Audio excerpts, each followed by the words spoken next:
Renacast.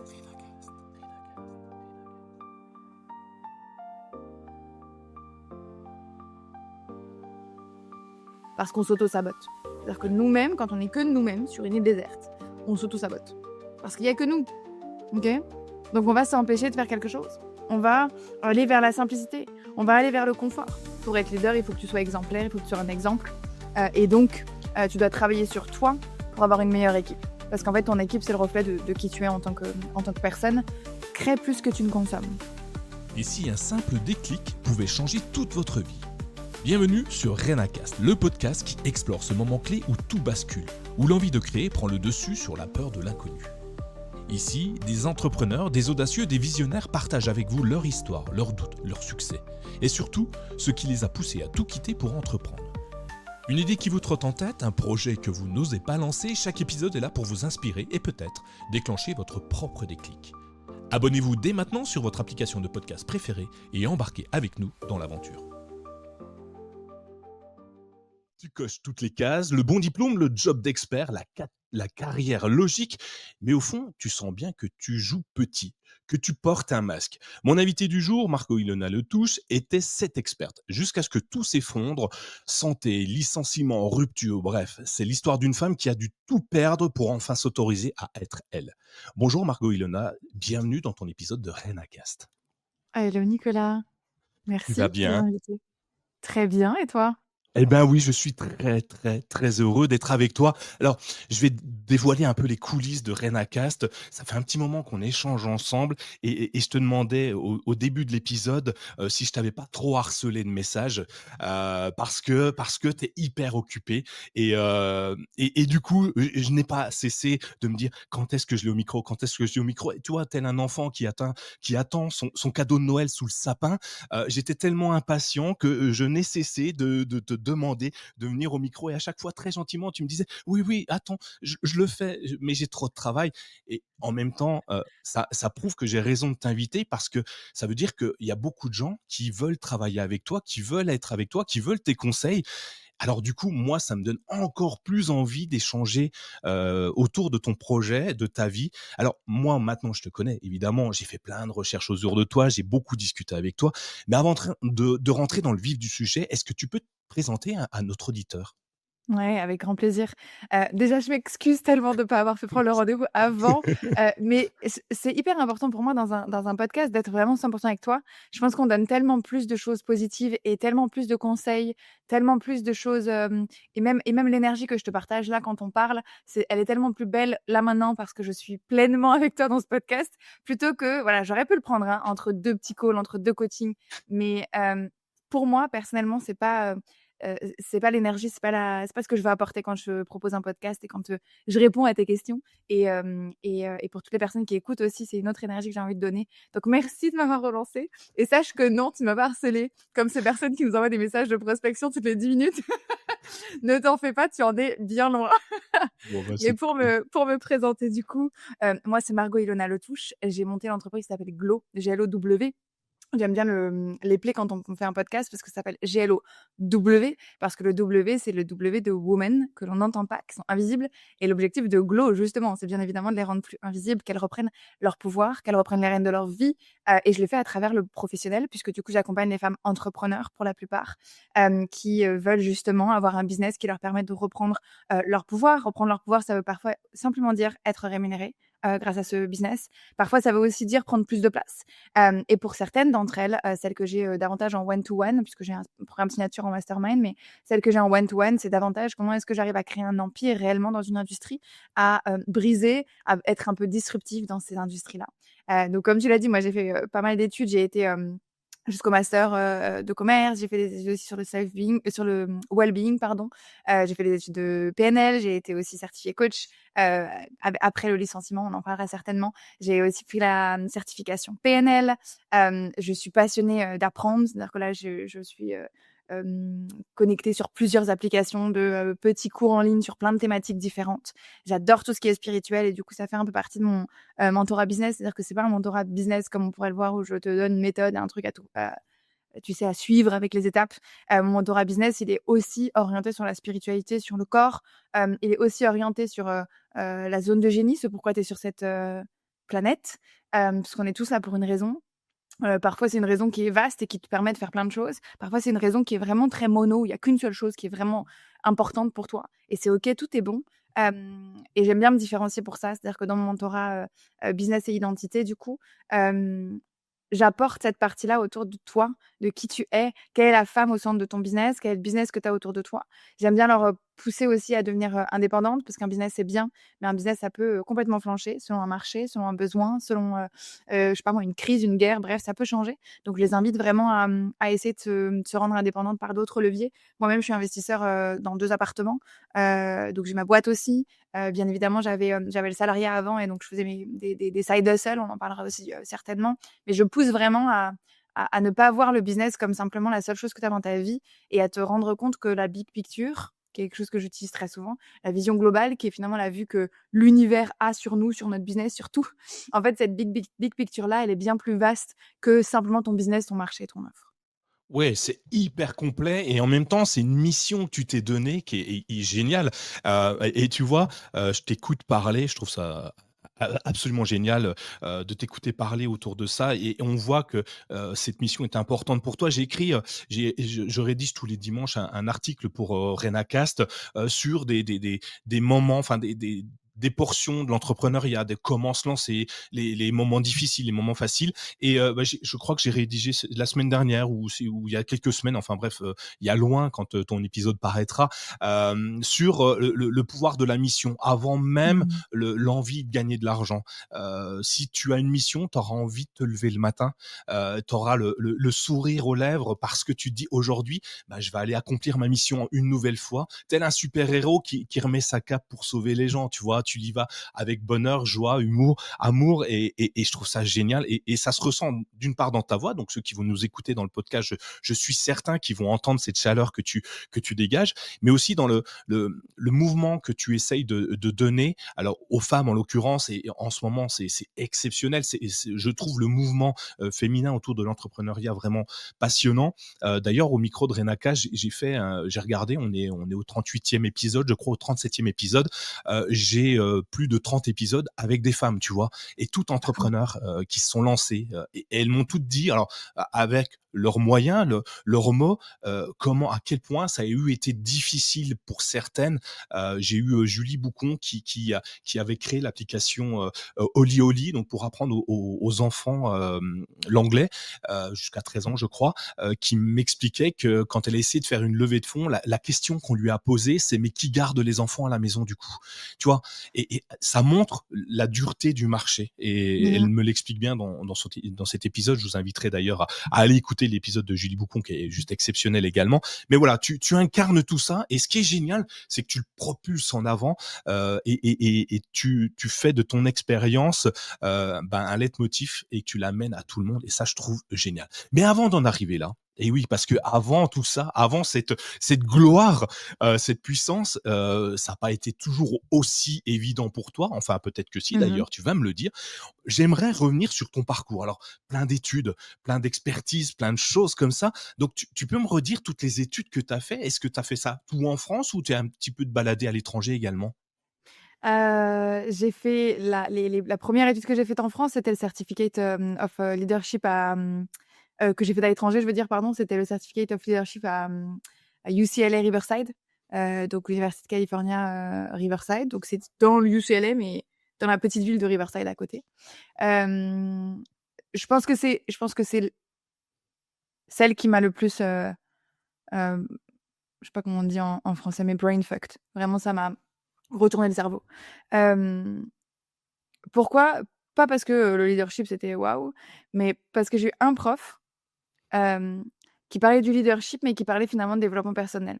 En fait, il parlait du leadership, mais, en disant que pour être leader, il faut que tu sois exemplaire, il faut que tu sois un exemple, et donc, tu dois travailler sur toi pour avoir une meilleure équipe. Parce qu'en fait, ton équipe, c'est le reflet de qui tu es en tant que personne. Quand tu es un leader, finalement, ça découle dans ton équipe et donc l'équipe que tu vas avoir choisie ou que tu vas leader va être, le résultat de qui tu es. Donc si tu as envie d'avoir des personnes motivées, engagées, il faut que toi-même tu sois motivé et engagé. Par exemple, c'est le premier niveau et en fait après il allait vachement en profondeur dans cette thématique-là et donc c'est là où j'ai mis le doigt dans le développement personnel qui finalement aujourd'hui fait partie, pour, 70 de tout ce que je dis, C'est du développement personnel, même si je le mets avec la casquette professionnelle, ça reste du développement, personnel et de, comment tu travailles sur toi pour justement que ton business aille mieux. Je pense personnellement que l'entrepreneuriat, c'est un des meilleurs outils, de développement personnel. C'est-à-dire que quand je me suis lancée dans l'entrepreneuriat, à, 20 ans, je pense, hem à ce moment-là, j'ai foiré, hein, spoiler alert, j'ai complètement foiré. J'ai mis beaucoup plus d'argent que je n'en ai gagné et j'en ai gagné vraiment très, très peu et j'en ai donné, dépensé beaucoup, beaucoup. Mais l'apprentissage que tu fais, alors pas que sur la partie, purement business et comment les choses avancent, et comment tu fais ton offre et comment tu fais ta page de produits et cetera. Pas que sur cette partie-là, c'est pas sur ça que tu apprends le plus. Pour moi, c'est vraiment sur toi. Comment est-ce que tu gères justement? Tu disais tout à l'heure, c'est hyper important d'avoir une mission, c'est pour ça que tu te lèves le matin. Mais il y a aussi la contrepartie de cette mission-là. C'est-à-dire que quand tu as une mission forte, et que tu te lèves le matin, que tu fais des choses et que tu n'en vois pas le résultat, en fait, c'est super lourd parce que tu as cette mission qui est si importante, tu vois, qui pèse lourd dans ton cœur, où tu te dis: «Putain, c'est tellement important que ça soit changé, que les choses évoluent, que les gens m'écoutent, que les gens lisent ce que je fais, que je sois visible, que les gens me demandent de participer à des podcasts et cetera». Et au début, c'est pas le cas. Au début, tu as juste ta mission et toi, tu vois? Ouais. Les résultats là, les rewards, les récompenses, elles sont pas là, elles sont pas présentes. Et donc pour ça, je trouve que l'entrepreneuriat, tu te mets face à l'échec, énorme, avec énormément d'échecs à la minute. Surtout quand tu lances des choses, quand tu es dans des lancements, quand tu commences à, ouvrir, tu sais, une porte. Mon premier lancement, moi, c'est dropshipping, donc c'était du e-commerce où je vendais, des produits, fitness, parce que j'adorais la fitness. Je suis toujours partie de ce qui était, ma passion dans l'entrepreneuriat.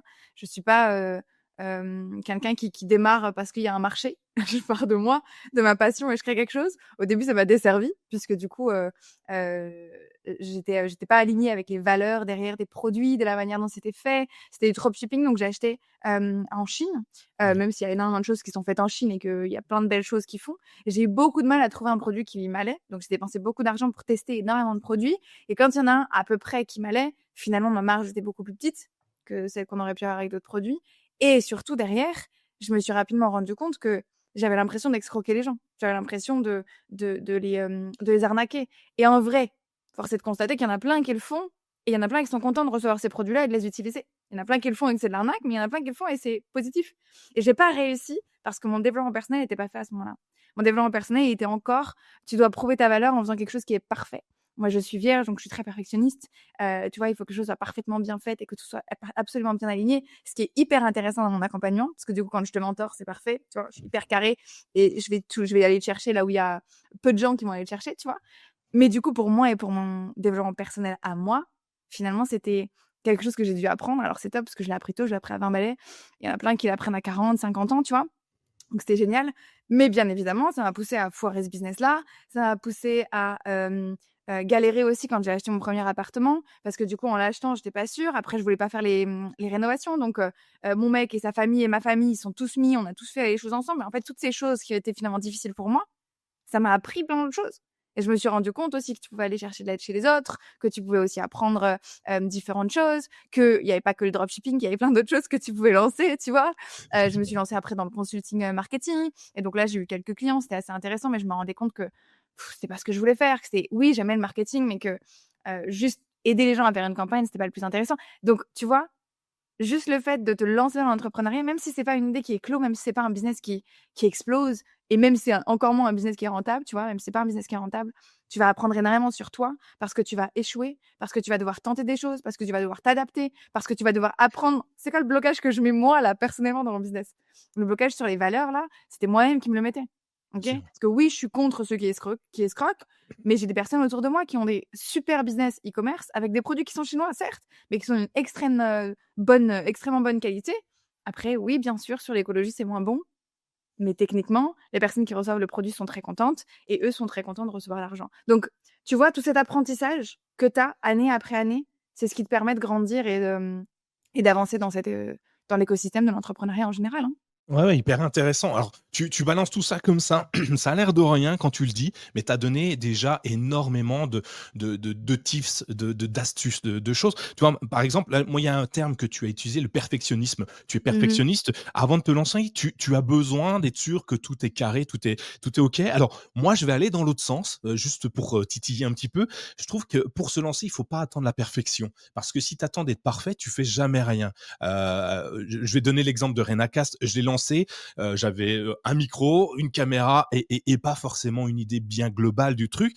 Si je m'étais arrêté là, ben, on serait pas ensemble aujourd'hui et j'aurais échoué Mmh. bêtement parce que ou peut-être qu'on serait ensemble, mais ça aurait mis tellement de temps à y arriver que là, en l'espace de 6, 8 mois, j'ai abattu des murs, franchi des barrières qui sont énormes parce que je n'ai pas attendu cette perfection. Donc, tu vois, il y a deux écoles. Mmh. Et je l'entends, hein, et j'aimerais être parfait, mais malheureusement, je ne le suis pas. Alors du coup, je fais avec et je relève la tête Complètement. dès que je m'effondre, dès qu'il y a un truc qui marche pas et ça m'apprend beaucoup. Et je suis certaine que si j'avais gardé mon perfectionnisme, j'aurais pas pu lancer Glow comme il a démarré. Parce que le perfectionnisme est intéressant. Moi, je pense que tout a des bons côtés et des mauvais côtés. Donc le perfectionnisme, aussi.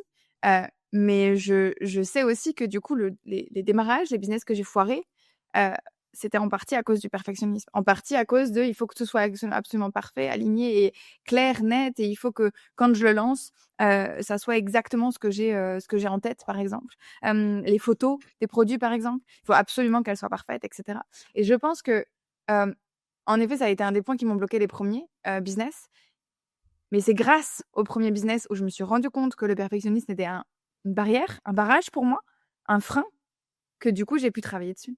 Parce que si Ouais. tu te rends pas compte que c'est un frein et si justement tu vois ça comme quelque chose de bénéfique, parce que tout le monde te dit: «Mais c'est génial ce que tu fais, c'est toujours hyper parfait, c'est hyper cadré ce que tu fais, elles sont trop belles tes, exemples, concrets». Tout le monde me disait: «Tes slides, elles sont trop belles». Du coup, bah, moi qu'est-ce que je faisais? Je faisais toujours des slides trop belles. Bah oui, Hyper parfaite. Mais je perdais un temps fou à faire des slides magnifiques qui servaient à rien, en fait. Parce que du coup, la perfection du visuel apportait peu de choses. La perfection à mon niveau, OK? Je dis pas qu'il faut faire de la merde, les gars. Quand on se lance dans l'entrepreneuriat, oui, il faut se lancer sans être prêt, mais il faut toujours se dire: «C'est quoi le mieux que je peux faire aujourd'hui avec ce que j'ai?» OK? Avec les ressources que j'ai. C'est pour moi, et je veux le dire haut et fort parce que je vois trop d'entrepreneurs qui pensent qu'il faut se lancer comme ça YOLO. Non, faut quand même faire les choses bien et c'est ce que tu montres ici. Tu as pas besoin d'attendre 15 ans. Par contre, tu fais les choses bien. Tu t'assures que, bah, tu as pris ton micro, tu as pris ta caméra, OK, voilà. Bah, c'était ton strict minimum et ta ressource minimum pour faire ce que tu voulais, OK? Et ça ouais, fait que quand on écoute tes podcasts, on entend un bon son. Moi, je suis passée dans d'autres podcasts où moi, j'avais mon micro, tout était beau et en fait, en face, le son, il est dégueulasse parce qu'il est enregistré de manière dégueulasse, OK? ouais. Et pour moi, ça, c'est le côté positif de mon perfectionnisme. C'est de me Ouais. dire que je veux faire le strict minimum, avec, le strict maximum, pardon, avec toutes les ressources que j'ai. OK? Et c'est ce qui est positif pour moi aujourd'hui et ce que je veux garder. Le perfectionnisme négatif, bah, c'est ce que tu as dit, c'est en fait, ça va te freiner. C'est-à-dire que si j'avais attendu que tout soit parfait après le licenciement, si j'avais attendu que je sache exactement comment, gérer un groupe et d'avoir refait encore une énième formation d'ailleurs, c'est ça ta question, j'ai pas fini, les formations. Mais si j'avais fait encore une énième formation, j'en sais rien, sur la facilitation de cercles avant de me lancer dans les cercles, en fait, de me rendre compte que ce que j'ai appris dans le coaching, ce que j'ai appris dans la PNL, ce que j'ai appris dans la manifestation, heu, toutes ces choses-là qui ont été finalement certifiées, elles me permettent de faciliter facilement, un cercle.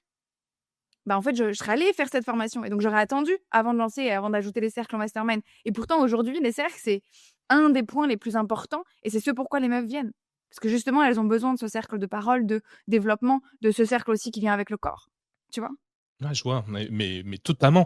C'est hyper intéressant. On voit que les échecs et comme tous ceux qui sont passés au micro de Renakas, les échecs sont hyper importants pour ton développement Tellement. personnel, et tu apprends. Alors il y a 2 écoles encore une fois et j'ai toujours 2 écoles. Tu vois, je suis binaire 0-1 point. Il y a pas Mais on est de tous zéro binaires. cinq. heu, On est tous c'est ça binaires. Il y a toujours et des écoles. C'est un ouais choix de perception. c'est ça, exact et du coup, tu vois, tu échoues, alors tu lances de dropshipping, OK, c'est tendance, tu veux lancer un produit et je l'entends. Alors moi, je suis pas trop dropshipping, même si je n'ai rien contre parce que finalement tout le monde fait ça. Tu vas dans une Et grande distribution, elle fait sensiblement la même chose. Ouais, et À puis ce c il y a c'est tellement large le dropshipping. Je pense que Ouais, beaucoup de gens le voient comme une toute petite partie du dropshipping, tu vois? Qui est vraiment le truc de tu as un produit vraiment de merde, qui est Ouais, c'est vraiment trop pas cher. cher du tout et tu le vends beaucoup, beaucoup trop cher sur Amazon. C'est Et ça. d'ailleurs, Amazon est le plus grand, la plateforme qui aide le plus de dropshipping, hein, sachez-le. Ouais. Si vous m'écoutez ici, sachez que sur Amazon, je pense qu'il y a peut-être 30-40% des produits qui sont du dropshipping. OK? Les dropshippers utilisent Amazon. Moi, c'était pas mon cas, il y a peut-être quasiment 10 ans maintenant, mais il y a 10 ans même, c'était beaucoup moins, poussé. Aujourd'hui, il y a vraiment quasiment vraiment, je pense que et encore, je te dis même pas la moitié, mais ça se trouve, il y a la moitié des produits, franchement. Tellement Ouais. qu'il y a un volume. Donc, il y a de tout. Vous achetez certainement du dropshipping sans le savoir aussi, OK? Et il y a du dropshipping qui est ultra quali aussi, OK? Il y a du Oui. dropshipping avec des produits qui sont faits en Chine et qui sont stockés en France, qui sont, calibrés sur des normes françaises ou même, ou enfin, parfois européennes. Européenne. Donc attention, parce que le dropshipping, c'est pas juste, voilà, la toute petite partie qui est très négative et qui, je trouve, moi aussi, enlever un petit peu, de sa splendeur, au e-commerce, alors que le e-commerce est ultra puissant. Ouais, effectivement, bon, on voit Amazon, il a explosé grâce à ça, hein. C'était un libraire avant, hein, quand même, il Mais faut le oui, savoir, Amazon, bien hein. sûr. Donc ouais, du coup, tu apprends de tes erreurs, tu échoues et donc ces 2 écoles, tu aurais pu ne te laisser, couler en disant: «Bon, bah, je suis pas faite pour ça, je vais, finalement faire autre chose, ma vie ne sera que salariat ou que, assisté de la vie, je sais pas, j'irai au gré du vent». Mais toi, tu en as tiré des enseignements. Comment tu fais pour tirer un enseignement d'un échec? Est-ce que tu as un truc, une introspection, quelque chose qui te permet justement de te dire: «OK, ça je me suis planté, mais comment je peux faire pour m'en servir?» Je pense que les échecs que je vis aujourd'hui ne sont pas vus de la même manière que quand j'étais plus jeune. C'est-à-dire qu'à 20 ans, un échec, j'étais là genre: «Oh, whatever, I got my whole life», tu vois? Ouais. Doesn't matter. Let's go, what's the next? C'est tout, tu vois? Donc j'avais pas du tout cette même perception de dire: «OK, qu'est-ce que j'ai à apprendre?» Dans cet échec-là, c'est quoi ma leçon? Parce qu'en fait, c'est ça que moi je partage aujourd'hui, c'est que dans chaque échec, donc notamment moi le plus fort, que j'ai vécu où je me suis dit: «Qu'est-ce que j'ai à apprendre?» parce que vraiment ça avait touché sur, ma confiance en moi, sur, qu'est-ce que je vais faire, sur mon plan de vie et cetera. C'était le licenciement du coup, que j'ai vécu en 2023. Je me suis faite licencier, je venais tout juste d'arriver dans la boîte donc voilà, toute récente. Ils avaient, fait une stratégie avec le covid, qui continuaient de mettre en place et puis bon, bah, 3 ans après, enfin un peu moins de 3 ans après, finalement, ils changent complètement la stratégie. Ils se rendent compte que le Paris n'est plus le centre, de leur entreprise, c'est une boîte américaine et qu'ils veulent tout mettre à Londres finalement. Donc grand changement des équipes. Beaucoup de personnes en France, se font virer, enfin se font licencier pardon, et beaucoup de personnes sont finalement, davantage poussées à grandir sur le bureau de Londres. Moi, je suis là depuis 4 mois, hein, donc je connais pas cette boîte, d'accord? Je viens juste d'arriver, 4 mois, 10 jours. La petite anecdote que j'adore partager, c'est que, je suis investisseur du coup, donc j'ai 2 appartements et avec mon associé, on cherche à choper un 3e appartement, à Choisy-le-Roi, pour ne pas nommer la ville. Puisque du coup, nous, on était vraiment orientés, Île-de-France et donc on cherche un 3e appartement et donc si je change de poste, ça veut dire que je me mets en difficulté par rapport aux banques. Donc je dis: «Moi, c'est mort, il y a pas de renouvellement possible de la période d'essai». Donc c'est 4 mois de période d'essai tout court. Je suis OK de passer outre 4 mois, mais c'est énorme sur, un investissement parce que du coup, ça veut dire que quand tu regardes, potentiellement, il faut que tu t'assures que, tu attendes un petit peu pour, pouvoir donner les papiers pour qu'ensuite ils puissent te faire une attestation. Enfin, c'est beaucoup plus chiant. Donc je dis: «OK pour 4 mois, par contre, c'est impossible si dans le contrat il y a marqué, possibilité de renouveler, c'est mort, je signe pas». Et c'est mon ancien boss qui vient vers moi, donc il connaît ma capacité, il sait très bien que je suis, très bonne à ce que je fais. J'étais CSM à ce moment-là et donc assez marrant, je dis: «4 mois» et je me fais licencier 4 mois et 2 jours plus tard. Échec. Donc gros échec, grosse claque et en même temps, je l'ai dit tout à l'heure, je suis, spirituelle quand même donc hem je crois fortement aux signes. Je crois fortement que les choses arrivent pas par hasard, qu'elles arrivent pour une raison particulière et que tu as quelque chose à en comprendre. Et donc là, je me dis: «Waouh, putain, donc ça veut dire qu'à à 10 jours près, j'aurais pu être en période d'essai et donc être obligée de retrouver un taf parce que rien, en fait». Parce que quand tu te fais arrêter en période d'essai, tu as rien et c'est finito, tu vois? Bien sûr, ouais. Et en discutant avec quelqu'un, un très bon ami à moi, je lui fais un petit coucou, merci Alexandre, hem, il me dit: «Arrête, heu, arrête d'essayer de chercher d'autres tafs, parce que du coup, je passe des entretiens tout de suite, hein, puisque du coup, c'est un petit monde, le monde du CSM, le monde du marketing auto aussi, avec plein de prestats et plein de partenaires. Donc très rapidement, je trouve, 2 entretiens. Je passe 2 entretiens et il y a rien qui se passe, tu vois? Genre, il y a pas de truc, je pose même pas de questions. Moi, je pose pas de questions à la fin de l'entretien. Je me dis: «C'est Ouais. bizarre», tu vois? Normalement, je parle beaucoup, je suis hyper curieuse, donc j'ai toujours quelque chose à dire à la fin. Et là, je dis: «Non, OK, intéressant». Et c'est tout, tu vois? OK. Et donc je lui explique ça à Alexandre et il me dit: «Mais arrête de chercher un autre poste et tout. Pose-toi, tu t'es jamais posé. Toi, tu es toujours là, genre, c'est quoi le next step? C'est quoi le next step? C'est quoi le next step? Pose-toi et vois petit à petit, en te questionnant, c'est quoi la next step? Sans aller à la prochaine next step, évidente». Et donc j'accepte, je lui dis: «Écoute, très bien, tu as raison, je me donne 2 mois». Et pendant ces 2 mois, je vois, ce qu'il en est. En attendant, je vais pouvoir, postuler pour faire, la formation de coaching du coup, parce que c'est un thème qui me tentait, c'est un thème que je trouvais intéressant et je le connaissais pas tant que ça. Je m'étais vachement intéressée à la PNL sans me certifier, mais je connaissais pas très bien ce thème-là. Et donc finalement, pendant ces 2 mois, c'est 2 mois atroces, donc je me sépare, je déménage, donc évidemment, comme beaucoup de stress, beaucoup de moments difficiles dans ma vie, j'ai des crises beaucoup plus fortes du côlon irritable que j'avais, déjà diagnostiquées, mais qui sont du coup beaucoup plus fortes. J'ai 2 amies merveilleuses parce que du coup, je ne sais pas où habiter puisque je suis au chômage. J'habite plus dans l'endroit où j'étais avant puisque du coup, on se sépare avec la personne avec laquelle j'étais. Et donc 2 amies merveilleuses, pareil, petit coucou à Chloé et Mathilde, qui m'hébergent l'une et l'autre, et qui me permettent du coup de me poser un petit peu dans un endroit où j'ai plus aucun pilier, en fait. Et donc je reste à Paris et je fais le choix de rester à Paris, parce que j'aurais pu redescendre dans le sud là où il y a mes parents, j'aurais pu partir et me dire: «Vas-y, tant pis, j'ai plus qu'une accroche ici, je m'en vais». Je décide de rester à Paris parce que je me dis: «C'est mon seul pilier». La seule chose que je connais là, j'ai plus mon taf, j'ai plus mon appartement, j'ai plus comment dire? Mon écosystème, personnel qui fonctionne, parce que du coup, j'étais continuellement dans le mal-être, tu vois? Je vais choisir d'avoir, au moins, mon ma ville et ce que je connais de la ville et donc les personnes qui m'entourent. Heu et comment est-ce que je vis cet échec-là? C'est assez marrant parce que c'est très rare que je vive ça comme un échec, c'est-à-dire que je ressens dans mon corps la perte de confiance, l'idée de: «Qu'est-ce que je vais faire?» Ça chamboule tous mes plans, hein, parce que du coup, c'est mort, hein, l'appartement à choisi, OK. Next, on Forcément. oublie. C'est mort, le bébé dans 1 an, 2 ans, OK, parce que j'ai plus le mec pour. C'est mort, le, heu la vie saine, tranquille, où tu peux acheter tout ce que tu veux puisque bam, drop de salaire. Alors merci beaucoup par contre, parce que du coup je suis au chômage. Donc ce moment, où tout s'écroule pour moi, ne ça s'écroule pas au niveau financier à 200 parce que tu perds quand même, hein. J'avais un très bon salaire donc ça te fait quand même un petit choc. Mais au moins, tu vois, je me sens en sécurité sur la le terme financier. Et donc en vrai, à ce moment-là, je me dis: «Vas-y, all in sur la partie, sur la formation de coaching. Vas-y à fond et puis tu verras bien, mais vas-y à fond et profite de ce moment-là». Tu as jamais eu de moment, en fait, où tu t'es, consacrée 100 à un hobby? Parce qu'en fait, c'est un peu un hobby pour moi, hein, le truc de coaching, d'accompagnement. En toute transparence, j'avais une croyance très forte qui était que je pouvais pas accompagner avant d'avoir 40 ans. Parce qu'il fallait que j'ai une carrière et qu'ensuite j'accompagne. Donc j'étais là genre: «All in, profite, de toute façon, ça te servira dans 10 ans et ça te servira pour être manager après», tu vois? Et puis qui sait, peut-être que tu pourras faire un side hustle, parce que du coup moi j'étais full side hustle. Je croyais pas au lancement de sa société, direct. OK, je démissionne et puis je lance ma société. J'y croyais pas. Pour moi, les choses avancent petit à petit et ça grandit, et du coup tu crées quelque chose en side hustle. Side hustle, ça veut dire à côté de ton taf, pardon, et ensuite tu fais grandir les choses et donc à un moment tu peux démissionner. Donc à 40 ans, j'aurais pu démissionner, tu vois? J'aurais pu commencer à lancer un truc et puis à 40 ans, comme par magie, je deviens, légitime d'accompagner et je pourrais me lancer. Donc c'est Ouais. assez marrant parce que cette croyance, elle m'a suivie tout au long de la formation, Ouais, tu vois? c'est fou, hein, c'est alors tu encore une fois beaucoup d'informations hyper intéressantes. Donc en fait, on a commencé, tu fais du dropshipping, tu lances tes boîtes, ça marche pas, tu perds beaucoup, tu le dis.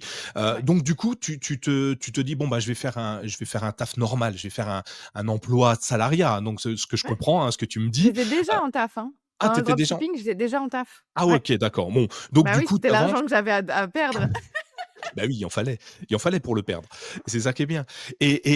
Bon, du coup, tu perds ton emploi, donc ça te rassure presque. Alors, c'est assez étonnant par rapport à tous ceux que j'ai eus, mais la perte d'emploi n'est pas toujours quelque chose de très positif pour les gens. Ouais. Toi, tu le vois plutôt, enfin l'impression que tu me donnes en tout cas, c'est plutôt positif, même En si, tu vrai, as envie de retravailler, derrière, mais, c'est ouais. positif. En vrai, à part la perte de confiance, parce que Ouais, tu sens le: «Ah putain, j'ai en fait, déjà je peux plus faire mon plan de vie, c'est fini». bien sûr. OK. Donc déjà sur le plan pro, parce que du coup je sentais que je voulais plus, mais encore plus sur le plan perso parce que du coup je me suis séparée après.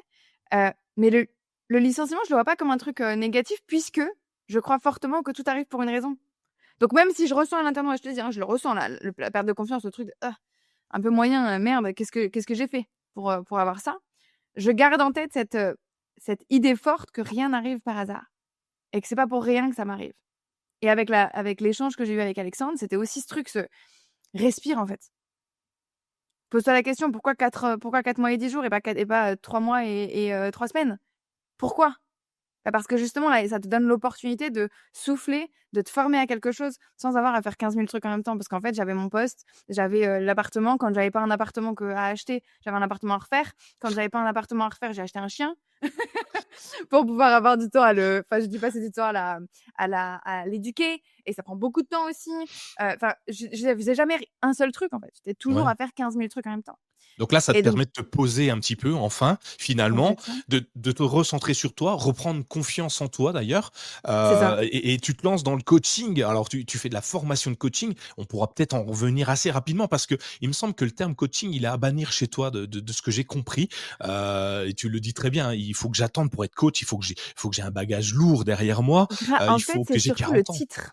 C'est surtout Le le ti titre qui est à bannir. Parce que je trouve que coach, quand c'est un titre particulier, c'est faux, en fait. Tu pas que coach. Tu peux pas être que coach. Coach, le coaching en général, pardon, c'est un outil pour les gens. Mais tu pas que coach, tu vois? Tu jamais que coach. D'ailleurs, tous les coachs de dirigeants sont pas que coach. Ils ont eu toute leur expérience aussi avant parfois. Certains coachs de dirigeants, ils ont une expertise très précise sur un point, tu vois? Ouais. Donc non, c'est pas le mot coach, c'est vraiment le titre qui s'y cache, Et que je j'aime pas. que t'aimes pas. Et du coup, tu le remplaces par quoi toi aujourd'hui? Pour les femmes que j'accompagne, je le remplace par CEO, moi, parce que du coup, quand tu es à la tête de ton entreprise, de ton business et moi, c'est des meufs que j'ai envie d'accompagner jusqu'à avoir un business qui est grandissant et dans lesquels elles ont au moins des prestataires, voire des salariés. Hem, pour moi, cette notion de CEO, elle montre différentes casquettes, dans l'entrepreneuriat souvent aussi, hein, Mmh. mais autre que simplement cette partie de coach, et de ce qu'elles apportent dans leurs accompagnements. Et pour moi, personnellement, j'aime la partie mentorat, mais pareil, c'est une des parties de ce que je fais, c'est pas toutes mes casquettes. Et donc j'aime beaucoup me dire aussi, CEO. D'ailleurs, tu le verras sur mon LinkedIn, il y a marqué, mentor, en identité et en leadership et il y a marqué founder and CEO. Ouais. Alors justement, c'était une question que j'avais. Est-ce que c'est pas juste des beaux mots pour mettre sur LinkedIn? Est-ce que c'est pas juste des bobos pour mettre sur LinkedIn? Une partie de moi te dit, qu'il y a il y a une certaine fierté à pouvoir mettre ces mots-là, mais il y a une autre partie de moi qui est un peu plus spirituelle, qui te dira que les mots ont énormément de pouvoir et que non, c'est pas que pour LinkedIn, en fait. Et que quand tu arrives à te rendre compte que tu te sens, et que tu te perçois, CEO et que tu te perçois, PDG de ta boîte où vraiment c'est toi qui est aux rênes, c'est toi qui décides, l'échange que tu vas avoir avec tes clients sera différent. Parce que du coup, quand tu parles avec tes clients en étant juste la petite consultante à côté, versus quand tu parles à tes clients, en étant, PDG, celle qui décide, celle qui prend le lead de ce qui se passe, la négociation sera plus facile ou plus fluide en tout cas. L'échange que tu vas avoir sur les specs, sur ce que tu vas leur demander, tout ça, sera plus important aussi et aura plus de poids. Ta décision à toi aura plus de poids et en vrai, il y a aussi un point très fort, hem je l'ai dit au début, moi, ce qui m'importe, c'est vraiment le pouvoir des femmes. Le mot a une importance sur la femme aussi. Quand tu dis que tu es CEO, la perception des personnes en face sera différente quand tu parles. Parce qu'aujourd'hui, quand tu es une femme, certaines personnes peuvent justement directement te mettre au second plan.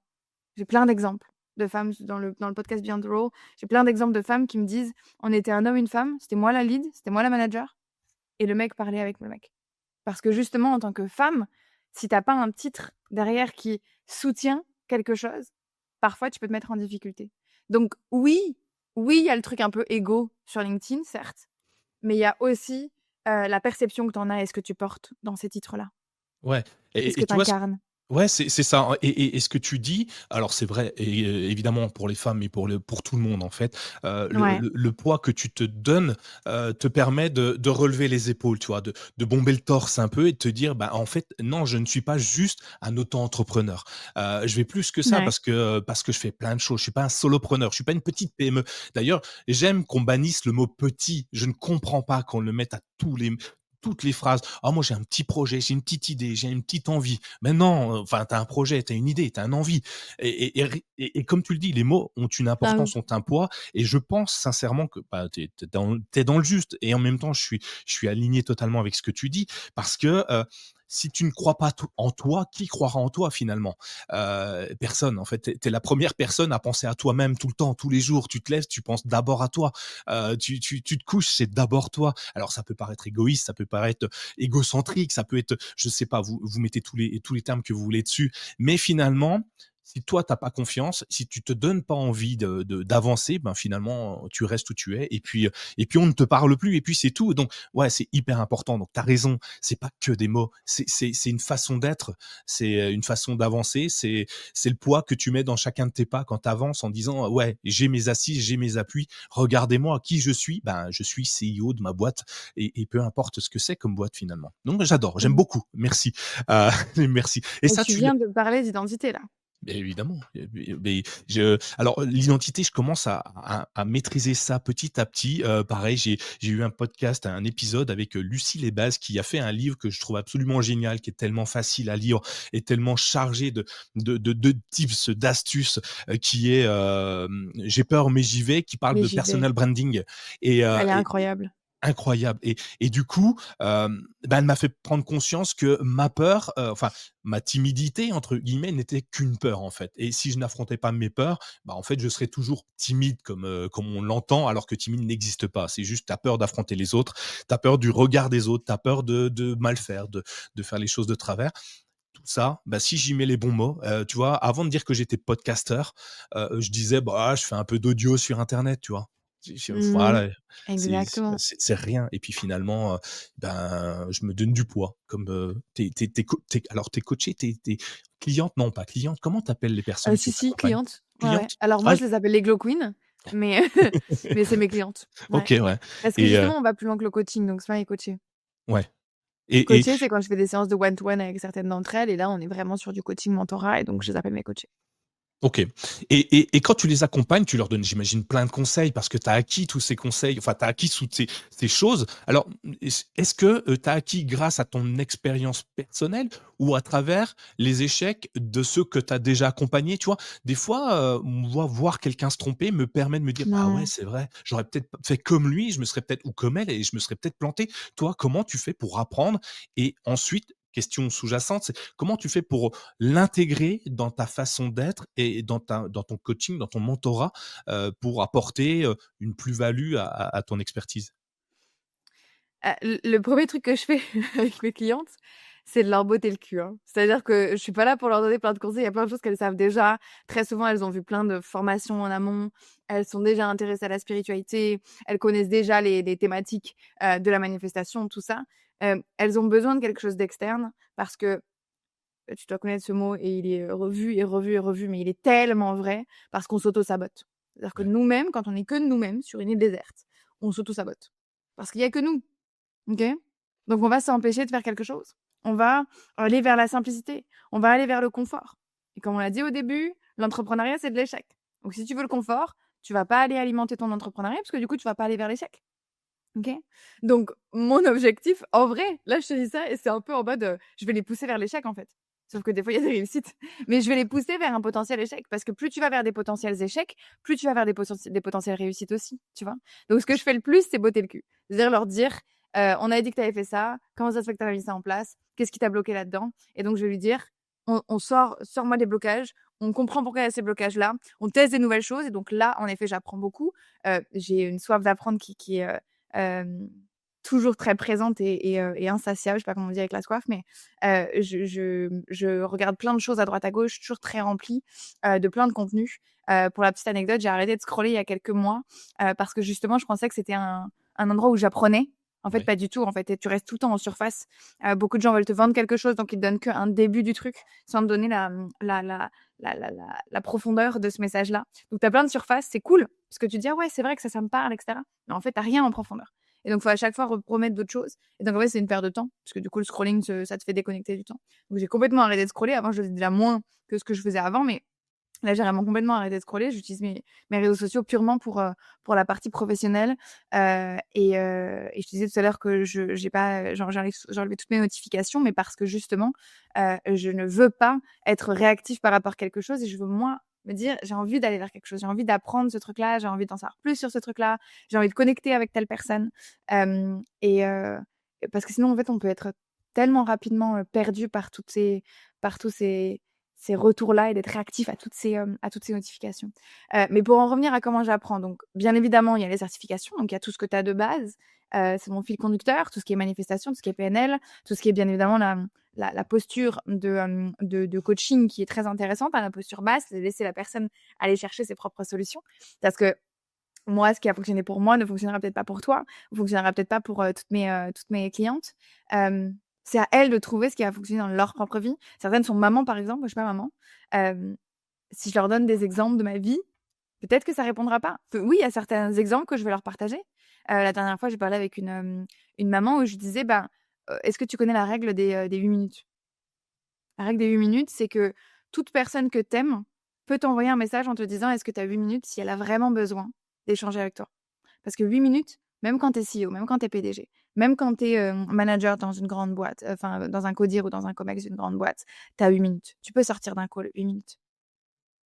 Ah, c'est excellent. Tu vois? J'adore. Je connaissais et c'est vrai que j'en parle pas assez souvent, mais c'est Mais oui, un précepte Simon hyper Sinek intéressant. pour donner Ouais, le Simon Sénèque, ouais, tout à fait et qui est juste, juste hyper intéressant et pourquoi 8 minutes? C'est pas 10 minutes? Parce que 10 minutes, ça commence à prendre du temps, en fait c'est ça. et 8, c'est psychologique. 8 minutes, bah, oui, pourquoi 8? Bah, oui, j'ai 8 minutes. C'est rien, c'est Et pas 5, 5. ça fait trop vite fait. Ouais et c'est 5 c'est rien, c'est pas assez effectivement et hyper intéressant, je le prends, je le mettrai évidemment dans les notes de l'émission parce que les gens Ouais, ne l'utilisent pas assez. Moi, tu vois, par exemple, mes notifications, alors je suis moins peut-être moins extrême, je sais pas si c'est moins extrême. J'ai gardé mes notifications, mais que pour les personnes alors il y a que certaines notifications qui passent dans mon téléphone, ouais, puisqu'on peut, sur tous les c'est appareils ça. qu'on a aujourd'hui, sélectionner nos personnes de confiance, je sais pas comment ça Mmh, s'appelle ouais. et du coup, en pleine nuit, tu peux me réveiller que si tu es dans mon Tu es mes cette personne. cette Tu as personne-là. ce C'est là privilège c'est ça. de Tu peux me pouvoir me téléphoner, réveiller. tu peux m'envoyer un SMS, tu peux faire ce que tu veux. Si tu me réveilles dans la nuit, c'est que tu as besoin de moi à ce moment-là et donc je Ouais. suis OK pour ça. Moi, ça me va, et au contraire, je suis même content que tu penses à moi à 3 heures du matin en me disant: «Je suis en galère, viens me chercher, ma voiture est en panne au milieu de l'autoroute». OK, j'arrive. Je sais Bien même sûr. si c'est loin, j'arrive et donc c'est super important. Que tu arrêtes de scroller, je trouve ça fou parce qu'en fait, c'est hyper compliqué ce que tu dis, ce que tu as fait. Mmh. C'est une drogue, le scroll Ouais. et pourtant, ben, on y retourne avec plaisir, on s'ennuie, on ne sait plus s'ennuyer d'ailleurs, hein, On sait parce plus que quand on s'ennuyer. s'ennuyait, ben, on scrolle. Du coup, on oublie tout ce qui est livre, on oublie tout ce qui est nature. C'est regarder un oiseau voler, tu le fais plus. Je lisais un post ce matin LinkedIn, de quelqu'un que j'apprécie qui disait: «On ne sait même plus s'amuser des nuages qui ressemblent à un oiseau ou à un lapin». Parce qu'on a plus le temps de lever la tête et rien que pour ça, moi, je trouve ça génial que tu y es arrivé. Comment tu as fait pour arrêter de scroller? Tu peux me donner ton tips? Parce que moi, je scrolle Oh encore my trop. god, c'était tellement dur, C'est dur, c'était hein? tellement dur. 1er tips, c'est de la conscience. Toujours, on prend toujours conscience Mmh. d'une addiction, ou d'une drogue d'ailleurs, et pour prendre conscience, moi j'ai mis enfin pas minuteur, mais il te dit, «Ça y est, vous 15 avez fait tant minutes, de 20 temps», minutes, ouais. et donc j'ai pas arrêté d'un coup. J'ai d'abord diminué et donc j'ai commencé à me dire: «OK, il faut que je prenne conscience quand est-ce que je passe 1 heure dessus». Sachant que moi, je passe aussi mon taf dessus. C'est-à-dire que j'ai des, prospects et des clientes qui me parlent en message sur ces apps-là, que ce soit LinkedIn ou Instagram. Moi, je suis pas sur TikTok. Hem, du coup, tu sais, au début, j'étais un peu en mode: «Ah, mais c'est parce que je réponds aux messages», Je trouve toujours des bonnes tu excuses, hein. sais? Voilà, On en exactement. a toujours. Et donc ça, c'est la première étape, par contre, prendre conscience. Et donc après, prendre conscience de quand est-ce que tu scrolles. OK? Parce que du coup, quand est-ce que tu es dans les messages et cetera, il y a pas de moi, en tout cas, j'ai pas pris un truc qui me dit quand est-ce que tu es sur Seulement, telle, ouais. partie, telle partie. Donc quand tu as pris conscience, après moi, j'ai rebaissé. Donc j'ai mis 30 minutes. Et ça veut dire quoi? Ça veut dire que encore une fois, comme je te l'ai dit, moi je suis, proactive de mes messages, pas réactive. Donc je vais voir mes messages à certains moments dans ma journée. OK? Donc pourquoi j'aurais scrollé? Parce que du coup, Non, j'ai ces moments de messages, tu bien vois? sûr. Donc ça m'enlevait la possibilité de me dire: «Bah, en vrai non, j'allais voir, l'appli pour, voir mes messages». Non, faux. You're a liar to me là, tu vois? On est d'accord. Liar. Et en vrai, vous allez beaucoup vous mentir à vous-même et c'est OK. Et oui, Et là, le plus important, moi, c'est mon copain. Tu as besoin d'avoir quelqu'un d'extérieur à toi qui le voit. Avec nous, la petite phrase, c'est: «Tu te perds. Tu es en train de te perdre». OK. Un Et donc à petit chaque fois qu'on voit la personne en train de scroller, on lui dit: «Ah, tu es en train de te perdre». Ça augmente la prise de conscience, OK, premièrement. Et de 2, ça rajoute hem, on est des social animals, on a besoin des autres, OK? bien sûr. Et comme quelqu'un d'autre te le dit, ton cerveau, il a pas envie qu'il te le redise.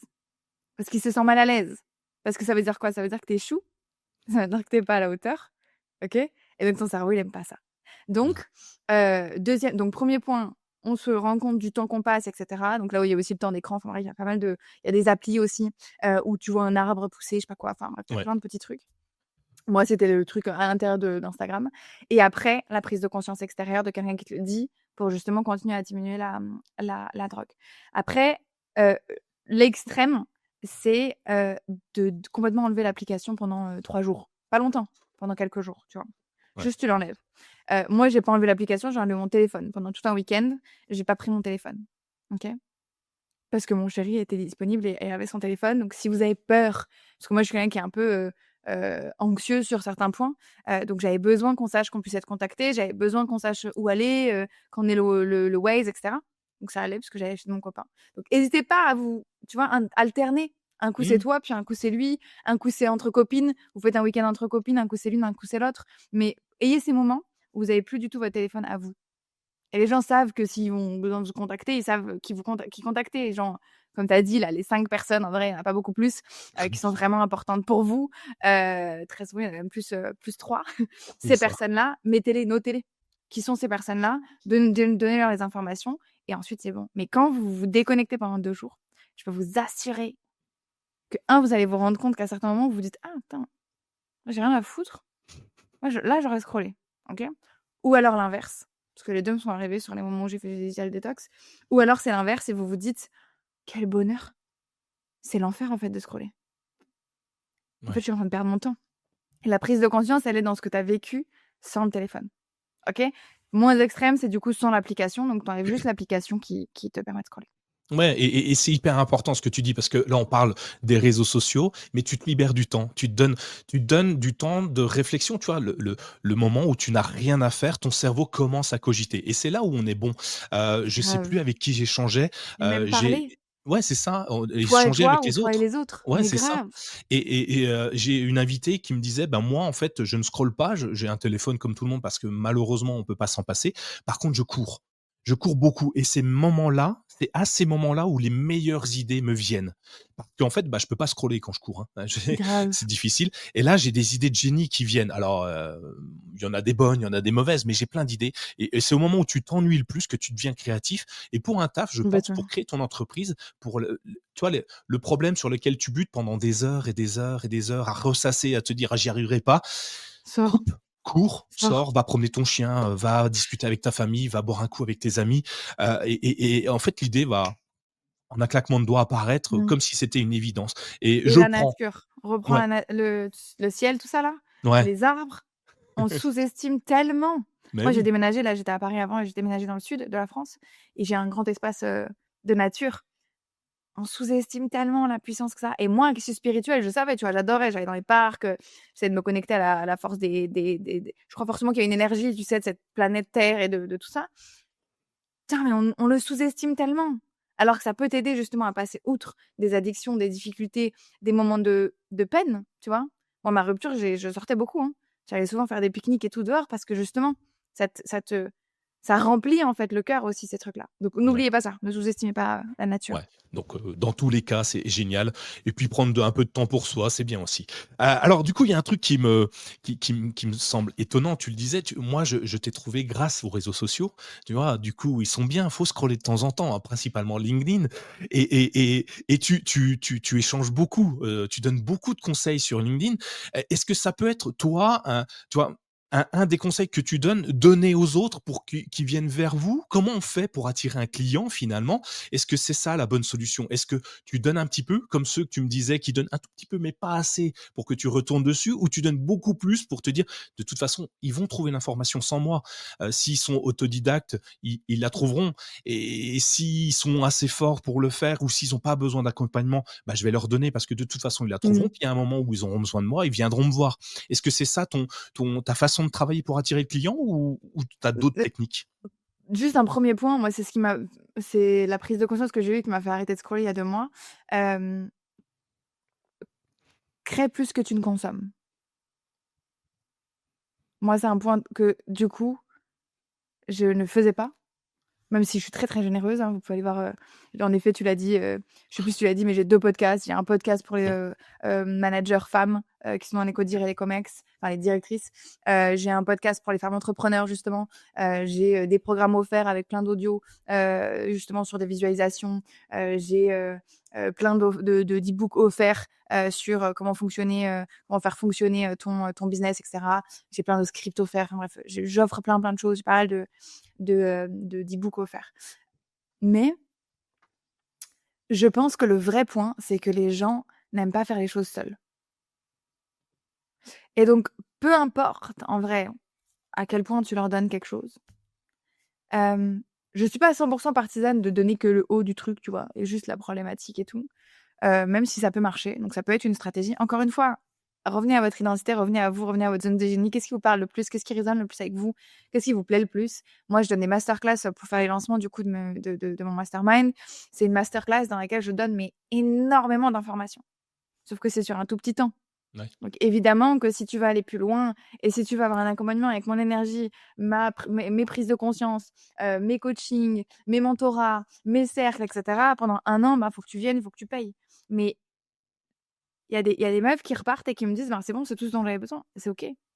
Parce que ça veut dire qu'elle a pas besoin de moi, tu vois? Mmh. Et il Juste y a le des meufs, déclic que petit à tu lui as petit donné. exactement. Et en vrai, on en revient à la mission. Ça alimente énormément la mission. De me dire que quoi qu'il arrive, j'ai impacté, toutes ces meufs-là et il y a même des meufs qui regardent les replays après, qui sont pas là en live et qui me disent: «Putain, mais merci, j'avais trop besoin de ça». On continue d'échanger sur les réseaux, quoi. Mais je suis partisane de pas vouloir forcément, manipuler. Je pense que beaucoup de gens pensent que le marketing, c'est de la manipulation. Je ne crois pas. Je pense que le marketing, justement, c'est comment est-ce que je fais pour aider un maximum de personnes? Ouais, Et quand tu aides un maximum de personnes, les gens achètent, en fait, quoi qu'il arrive. ouais. Parce que quand tu aides ces personnes-là, quand tu le fais de manière fluide, de manière, poussée, que tu leur montres que tu peux leur apporter quelque chose, les gens, en fait, après, ils achètent. OK? Donc oui, il y a des tactiques, bien sûr, que je peux t'apprendre, on peut utiliser, que tu peux tester. Toutes fonctionneront pas avec toi, Bien sûr. parce que du coup, on est tous différents, parce qu'on a tous besoin des choses différentes. Mais c'est l'entrepreneuriat même de tester des choses. Tester des stratégies, moi j'ai testé, la partie evergreen, donc de le vendre tout le temps. J'ai testé là les lancements avec la masterclass. En fait, il faut tester plein de choses et plus tu testes ces choses-là, plus tu te dis: «Est-ce que ça résonne avec moi?» Et moi, c'est le live. Parler en live avec mes prospects, c'est ce qui me permet moi de donner le plus, d'être le plus généreuse et en même temps d'impacter le plus en face. Donc c'est ce qui résonne le plus pour moi. Certaines détestent la masterclass et il y a rien qui se passe en vrai. Elles, c'est dans l'emailing par exemple qu'elles vendent. OK. Donc la création de contenu, elle est plus en lien avec soi. Je pense que tu peux, faire plein de moi, au début, je faisais encore plus de contenu que ce que j'en fais là, hein, au tout début de Glow. Pourtant, ça m'a pas apporté beaucoup de clientes. Pourquoi? Parce que ce pourquoi je faisais le contenu, c'était pour attirer des clients. Alors qu'aujourd'hui, ce pourquoi je fais le contenu, c'est pour partager des choses, pour expliquer pourquoi je pousse une offre, pour expliquer ce qu'il y a d'impactant dans cette offre que moi, peut-être, j'ai vécu ou qu'une cliente a vécu. Donc je donne de la valeur, en fait, autour de ce message même, que je propose. Et encore une fois, je reviens, arrêtez de consommer. Pourquoi? Parce que vous vous comparez aussi aux autres contenus. Vous vous comparez à telle autre personne, vous perdez aussi un peu de votre créativité parce que vous dites: «Ah mais attends, je vais prendre la même accroche qu'elle, parce qu'elle, son accroche, elle a fonctionné là, donc je vais prendre la même Ouais, accroche et puis je vais le refaire». Non, en fait, parce que du coup, l'accroche, elle vient pas de toi, tu vois? Donc ouais, s'inspirer, c'est top et je pense qu'il faut apprendre. Moi, j'apprends à droite, à gauche, j'ai appris des petites formations, de content, de storytelling. J'ai pris plein de formations un peu à droite, à gauche, d'informations justement pour te dire: «OK, bah, là, ça me donne des idées de tester telle autre chose». Donc Prenez de l'information, mais arrêtez de copier ce que quelqu'un fait. Pourquoi? Parce que de un, vous savez pas si vraiment c'est son hook qui a fait que le post a marché ou si justement elle a poussé son post dans tous les, je sais pas là, les petits groupes là, tu sais, où ils te demandent de tout le monde like, les trucs de tout le monde là, tu vois? Ouais. Qui est très bien, qui est très, moi je trouve ça très cool parce que ça montre qu'on est, aussi une communauté derrière derrière le réseau social. Mais c'est trop enfin ça prend trop de temps. Je trouve que c'est beaucoup trop chronophage, mais je trouve ça très puissant. Et ça se trouve en fait ça vient juste de là. Donc ça son hook était merdique, mais elle a tellement cette grand groupe et elle like tellement tout que du coup elle a ces gens-là, tu vois? Ouais. Ouais, Ouais. et tu vois ce que tu dis là, hyper intéressant parce qu'on se compare beaucoup trop aux autres. On compare notre réussite à leur réussite alors j'ai une personne autour de moi qui fait beaucoup ça, qui, dit: «Ah j'aimerais trop être comme eux, ils communiquent sur tel truc, tu as vu avec quel client ils ont?» et moi j'aime bien déconstruire les croyances et du coup je me suis dit: «OK, on va voir s'ils sont si bons qu'ils le disent». Alors je vais pas les appeler pour faire un devis ou truc comme ça, je vais quand même pas les embêter, tu vois? Je suis pas à ce point-là vicieux et du coup, bah, en fait, bah, c'est des entreprises, donc ils ont des bilans, ils ont des choses comme ça et ben et puis internet est grand, on trouve beaucoup de choses et je suis allé, regarder, chercher tout ce qui se passait autour d'eux et je me suis aperçu qu'en fait, tout le Supers Actions, elles n'étaient que de leur côté. Alors oui, alors c'est une photographe, hein, pour faire simple. Oui, ces photographes, ils font des photos avec des grandes structures, de luxe, sauf qu'en fait, c'est pas des contrats payés. Donc c'est pas un client. C'est pas un client. OK, c'est prestigieux sur le papier, mais ça leur rapporte aucun centime. Et puis quand tu regardes leur bilan annuel, bah, finalement, la personne qui se compare gagne beaucoup plus que ceux à qui elle se compare. Et c'est fou. Elle avait elle l'a toujours, mais j'arrive pas à lui expliquer. Et voilà, c'est compliqué, mais elle a toujours ce syndrome de ouais, les autres ils sont meilleurs que moi, alors qu'en fait la réalité est tout autre. Mais les autres communiquent beaucoup dessus. Donc arrêtez de vous comparer. Et je crois que c'est le bon message que tu donnes. Inspirez-vous. S'inspirer, c'est toujours bon en vrai. Ça nous permet de s'inspirer et puis après de le mettre à notre sauce, à notre identité, puisque tu utilises beaucoup ce terme-là. C'est pas les actions qui sont importantes visiblement, c'est notre identité. Mmh. Et bah, mettez-les à votre sauce. Faites-le avec le cœur, avec ce que vous avez envie, avec votre mission, avec ce qui vous anime finalement au quotidien. Ça, tu le dis super bien. Euh, des fois, les choses qui marchent pour les autres ne marchent pas pour nous, évidemment. Et Non. puis, bah, c'est juste parce qu'on n'est pas aligné avec nous-mêmes, hein, tout simplement. Et l'autre truc que j'aime bien, que tu me dis, donc le petit tips, que j'essaye de faire avec Renacast. Alors moi, j'ai rien à vendre à part de l'espace de sponsoring, hein. Je veux pas que mes invités payent, mais j'ai rien à vendre. Et ce que je fais, c'est que je ne vends rien. Je fais ce que tu m'as dit, je vends pas. Je mets juste en avant, le travail que je fais et je donne des tips avec mes articles le dimanche. Je vous vole vos tips à vous, mes invités, pour les donner aux autres. Moi, je suis le Robin des Bois des tips, tu vois? Heu et je le donne aux autres et je pense que c'est hyper porteur. Alors peut-être que c'est plus long dans le temps. Je sais pas si tu as c'est peut-être moins rapide, le fait de ne pas vendre, de pas prospecter. C'est peut-être moins rapide que de le faire. Je sais pas si tu as une En vrai, c'est impossible de répondre à cette question parce que c'est tellement, différent selon un domaine, mmh, selon quelqu'un. Hem, la prospection, ça peut être aussi ultra long si tu t'y connais pas, hein. oui, Quelqu'un qui sait pas faire de la prospection, ça s'apprend, hein. C'est quelque chose de très, enfin, c'est une compétence, OK? Ça c'est pas quelque chose que, hop, tu viens et tout. C'est comme tout d'ailleurs, hein, comme le contenu, comme, la photo, comme, toutes ces choses-là, tu vois? Hem, donc c'est dur de te dire est-ce que c'est plus long, c'est moins long. Je pense que c'est juste 2 stratégies différentes qui ont sûrement des avantages et des inconvénients différents. Je je, mmh, je pense que parfois il faut, aussi savoir voir les opportunités dans ces moments-là. C'est-à-dire que parfois on se dit: «Non, moi je vends rien» et en fait me revoilà, on y revient. En fait, on s'auto-sabote parce que du coup, on se dit: «Beh, je vends rien». Mais en fait, la personne qui était là, si tu lui posais une question, ça veut pas dire que tu lui vends. Tu lui poses une question, tu lui dis: «Est-ce que ça t'intéresserait?» potentiellement de sponsoriser le prochain épisode. En vrai, tu es pas en train de lui vendre quelque chose, tu lui demandes si elle a l'opportunité, si c'est intéressant pour elle ou pas. Et en fait, cette opportunité-là, parfois, on la prend pas. oui, Parfois, elle est juste là. Il y a cette personne qui se dit: «Mais il est génial ton podcast, franchement bravo, c'est vraiment, incroyable». Et toi, en fait, tu ne lui poses pas la question. Et pour moi, ça veut pas dire vendre. Ça veut juste dire aller chercher une opportunité. Et on oublie parfois cette deuxième étape. On est un peu dans le je donne, je suis très généreux. Je donne et on ne prend pas les opportunités qui viennent avec. Et ça, c'est dommage pour moi, parce que du coup, oui, ça peut ralentir ça par contre, parce que du coup, tu t'auto-sabotes, donc tu vas attendre que les résultats arrivent par eux-mêmes tout seuls et que l'opportunité te vienne et que le contrat soit tout fait et signé par quelqu'un d'autre, tu vois? Ça n'existe pas. Ah bon? Et donc ça Mince, va être freiné. Mince alors. mince alors. Ou alors ça va aussi, parfois, heu et je le sais parce que j'ai certaines personnes autour de moi à qui c'est arrivé, ça va t'empêcher d'atteindre ce que tu veux et donc tu vas devoir l'arrêter. Parce que, parce que oui, au bout d'un moment, ça te prend trop de temps, parce qu'au bout d'un moment, je sais pas moi, tu te rends compte que tu as quand même envie d'un petit peu plus de qualitatif, parce que j'en sais rien, tu vois? Ça va être, Mmh, ton évolution et ce que toi tu souhaites. Mais, je pense qu'il faut voir les opportunités et on en revient à l'identité. L'identité, elle va te permettre de voir l'opportunité. Parce que si tu es dans une identité de je doute, je sais pas trop, je vais quand même donner de la valeur, parce que c'est bien de donner de la valeur. On m'a dit qu'il fallait que je donne de la valeur.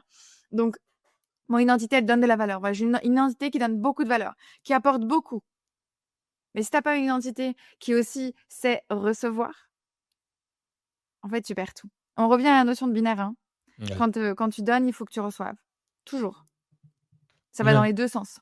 Et donner, donner, donner, c'est très bien, mais va chercher les opportunités, qui te permettent de recevoir aussi, sans forcément, passer par la prospection, tu vois? D'aller demander et cetera. Même si moi je l'ai fait, hein.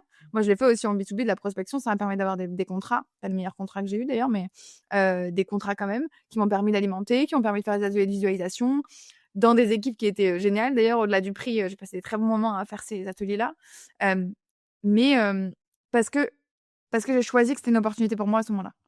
OK. Ouais. Parce que justement, je voulais, me connecter un petit peu à ce monde de l'entreprise, savoir si c'était un truc intéressant pour moi ou pas. J'étais sur Paris, donc je me disais: «Ça pourrait être intéressant d'avoir les équipes les entreprises». Là, maintenant, je suis dans le sud, je vais certainement partir ailleurs, d'ici quelques mois, peut-être une année. Je j'ai plus cette envie, j'ai plus cette envie d'opportunité, tu vois? OK. C'est une autre Ouais. opportunité que j'ai envie maintenant et j'ai envie d'alimenter justement le distanciel, le en ligne. J'ai envie d'alimenter des moments spécifiques en immersion, présentielle une seule fois. C'est pas quelque chose qui revient, tu vois? Allez chercher des opportunités qui sont en lien avec vous et avec votre identité. L'identité que j'ai aujourd'hui, c'est une identité qui a envie de bouger, une identité qui a envie de faire des choses, peut-être plus grandes aussi que simplement des petites équipes. Donc je pense que l'identité, quand tu arrives à vraiment canaliser ton identité de moi, je appelle ça l'identité de CEO idéale, vraiment celle qui te permet d'avoir, de savoir comment diriger, de savoir comment décider dans ton entreprise, d'avoir la vision que tu as envie d'avoir dans ton entreprise, parce que ton identité, c'est tout ça, OK? Et quand tu as toutes ces données-là qui sont vraiment très claires, très précises pour toi, attention, spoiler, ça peut changer, l'identité évolue dans la C'était ma vie. question en fait, Non, non, ouais. effectivement. Ça peut changer. Arrêtez de vous dire: «Là, j'ai mon identité et ça y est, c'est jusqu'à mes 98 ans». Non, ça va évoluer. Mon identité, de CEO idéal en, quasiment 2 ans, elle a changé au moins 3 fois, 4 fois même, je pense. OK? Ça change. Changez votre vision board avec, changez les personnes avec qui vous échangez de cette identité, de qui vous êtes. Tout ça peut changer, mais quand vous avez quelque chose de précis et de clair vers lequel vous pouvez aller, tout peu importe à qui tu demandes, que ce soit un mec certifié en PNL, que ça soit un coach sportif, que ça soit un athlète, que peu importe qui, ils te diront toujours qu'ils avaient un truc très clair vers lequel ils allaient. Si c'est flou, ce vers quoi tu vas, tu ne sais pas ce que tu fais. Tu penses que tu sais ce que tu fais, mais tu es en train de faire juste la prochaine étape. Si tu as pas cette clarté-là au bout du chemin et tu te dis: «Putain, c'est vers ça que je veux». En vrai, peut-être qu'au fond, tu as pas bien vu, mais le chemin, il y avait un autre chemin, OK? Et donc c'est notre identité. Si ça, c'est pas clair, tu vas droit dans le mur dans quelque chose. Ouais. Donc faut se forger son identité en fonction des opportunités qui s'ouvrent à toi peut-être, des poser les bonnes questions, c'est pas forcément vendre comme tu le disais. Moi Mmh. j'adore Et ça j'aime peut pas vendre, mais ça marche peut-être même mieux que de vendre puisque mmh. tu as créé une interaction avec la personne, une envie, une discussion, un échange et potentiellement juste à la fin, ben, qu'est-ce que tu en penses? Est-ce que tu veux, est-ce que toi, ça te donne envie? Alors peut-être pas une question, si fermée, mais, peut-être une question ouverte qui te permet ensuite de rebondir, mais poser des questions et des fois, ça c'est juste utile. Donc du coup, je continue à faire mes podcasts et tu vois, je te prends des infos, à faire mes posts, je continue tout ça, mais Et en vers plus quoi de tu ça vas avec Renacast? Est-ce que Renacast, est-ce que tu as une vision claire pour Renacast dans 1 an, 2 ans? Ouais, j'ai une vision claire. J'ai une Merveilleux. voilà, donc j'ai une bonne vision. Alors maintenant, c'est plus un an parce qu'en fait, c'était un an quand je l'ai lancé. Donc mars l'année prochaine, j'ai déjà une vision, tu vois? Et cette Ouais. vision va changer. Elle évolue déjà parce que j'ai rencontré des personnes, qui ont interagi avec moi d'une manière différente, des invités et des Mmh. personnes qui ne sont pas invitées, enfin, que j'aimerais avoir au micro, mais qui ont pas le temps, pas l'énergie ou pas l'envie tout simplement d'y passer Ouais. et c'est OK pour moi, mais qui me donne tellement d'éléments que ça a fait. Voilà, j'ai ouvert une autre voie. Le premier, il est toujours là. Hein. De toute façon, je l'ai en ligne de mire. Je sais ce que je veux. Mais il y a un deuxième chemin, une deuxième voie qui, en fait, je fais une deux fois deux voies. Tu vois, cette fois, je OK. suis plus sur une nationale, je suis sur une autoroute là. Ok. Et Bien. ils vont tous au même endroit. La finalité sera la même, mais avec plusieurs piliers. Voilà, j'y vais forcément. Mais maintenant, je vais rajouter une petite question supplémentaire à chaque fin, à chaque interaction, et je trouve ça hyper intéressant. En tout cas, merci pour toutes ces astuces, toutes ces choses que tu m'as données.